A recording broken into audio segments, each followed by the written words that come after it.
నా ప్రభువును రక్షకుడైన యేసు క్రీస్తు అతి శ్రేష్టమైన నామాన్ని బట్టి ఉదయకాల హోసన్న దైవ సందేశాలనే కార్యక్రమాన్ని వింటున్నా మీకు శుభం కలుగునగాక. అందరికీ వందనాలు తెలియచేస్తున్నాను.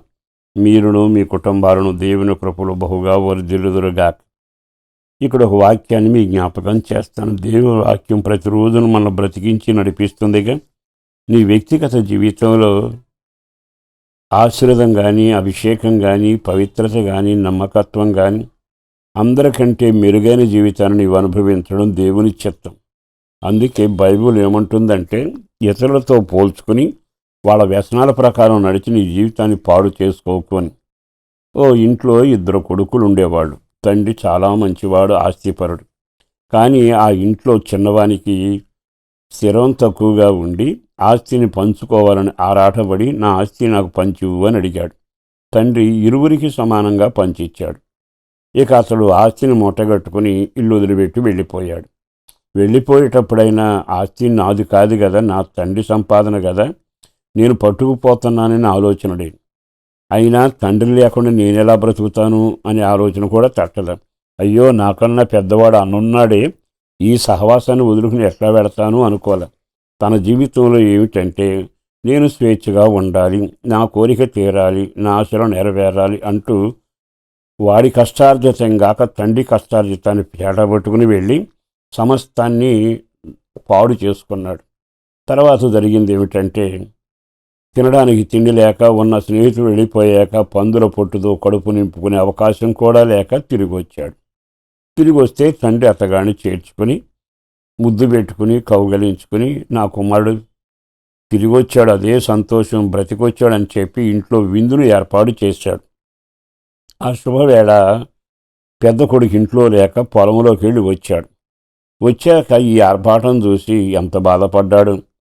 ఆస్తిని పంచుకుని వెళ్ళిపోయి అంత నాశనం చేసిన వానికి ఇంత ఏర్పాట్లా అంటూ తన జీవితంలో వ్యధ చెందాడు. కానీ ఏమనాలో తెలియక, ఏం చేయాలో తోచక బయటే నిలబడ్డాడు, కానీ లోపలికి రాల.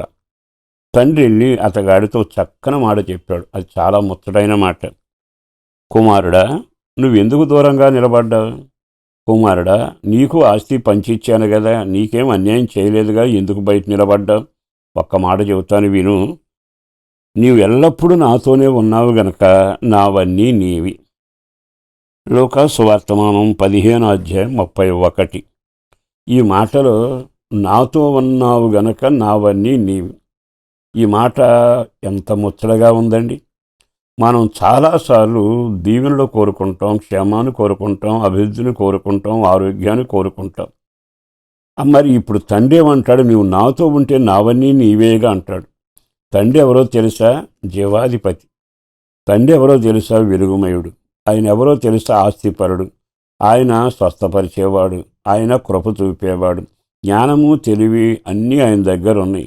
సకలైశ్వర్యాలు ఆ ఇంట్లో ఉన్నాయి. ఇప్పుడు ఆయనతో నీవు ఉంటే అన్నీ నీవేగా. కానీ ఇతని బాధ ఏమిటంటే, వెళ్ళిపోయిన వాడు అంతా పాడు చేసుకొచ్చాడనే బాధే. కానీ తండ్రి మాట ఎంత ముచ్చటగా ఉంది. నాతో నీవున్నావు గనక.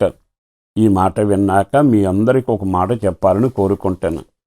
దేవుని సన్నిధిలో రూపించబడి దేవుని బిడ్డగా సాగుతున్న మన జీవితంలో తండ్రితో జీవిస్తున్నామా? తండ్రిని కాదని వెండుకుని దరిద్రాన్ని మూటగట్టామా? దరిద్రాన్ని మూటగట్టుకుని ఎంత అవస్థపడ్డాడు. తండ్రితో ఉంటే పాపం చేయటానికి, పాపపు ఆలోచనతో అవకాశం ఉండదు. తండ్రి యథార్థవంతుడు, పవిత్రుడు. ఇప్పుడు వేరైతే కోరికలు తీరే, అన్నీ అనుభవించాడు, అన్ని రంగాల్లో తలదూర్చాడు, ఓ రకంగా అన్నీ చేసి ముగించాడు. కానీ నువ్వు తండ్రితో ఉంటే నాతో ఉన్నావు గనక నావన్నీ నీవి.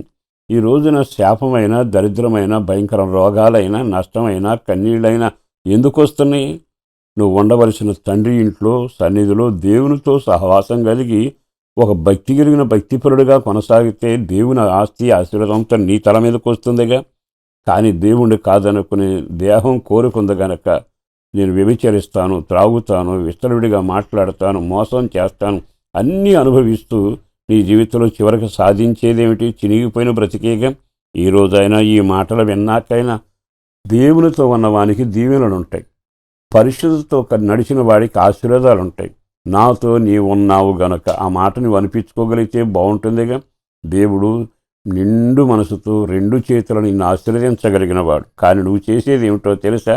ఆయనకు దూరంగా పోయి దరిద్రాన్ని చినిగిన బట్టలు పోగు చేసుకుంటున్నాం. ఈ రోజైనా ఆయన వైపు తిరిగి నా తప్పిదాలు మన్నించయ్యా, నీ దగ్గరకు వస్తున్నానని ఎప్పుడైతే నీవు క్షమాపణ కోరుకుంటావో ఆయనతో జీవించి ఆయనతో కలిసి ఉండే భాగ్యం కలుగుతుంది. సకల దీవులను మీకు కలుగునగాక. పరిశుద్ధుడును ప్రేమామడిన ప్రభు వందనాలయ. అపారమైన నీ ప్రేమ కొరకు ధన్యవాదాలు. బిడ్డలను దీవించండి. నీతో పవిత్రతో జీవించే బ్రతుకు ప్రతి కుటుంబానికి దయచేయండి. వాళ్ళ అవసరాలు తీర్చండి. బిడ్డల భవిష్యత్తు తీర్చిదిద్దండి. పవిత్రతను నేర్పించండి. కృపలో నడిపించండి. పిల్లల చదువుల కొరకు, ఉద్యోగ వ్యాపారాల కొరకు, పెద్దవారి ఆరోగ్యం కొరకు, గర్భిణీ స్త్రీల క్షేమం కొరకు, ఆ ఇంట్లో జరగబోయే శుభకార్యాల కొరకు కావలసిన పంట పాడి దీవెన మెండుగా కలుగు చేసి నీ రాకడకు ఆయత్తపరిచి రక్షణ భాగ్యంలో నడిపించండి. ఊహించిన దానికంటే గొప్ప కార్యాలు చేయండి. యేసు పేరట వేడుచున్నాం తండ్రి. ఆమేన్.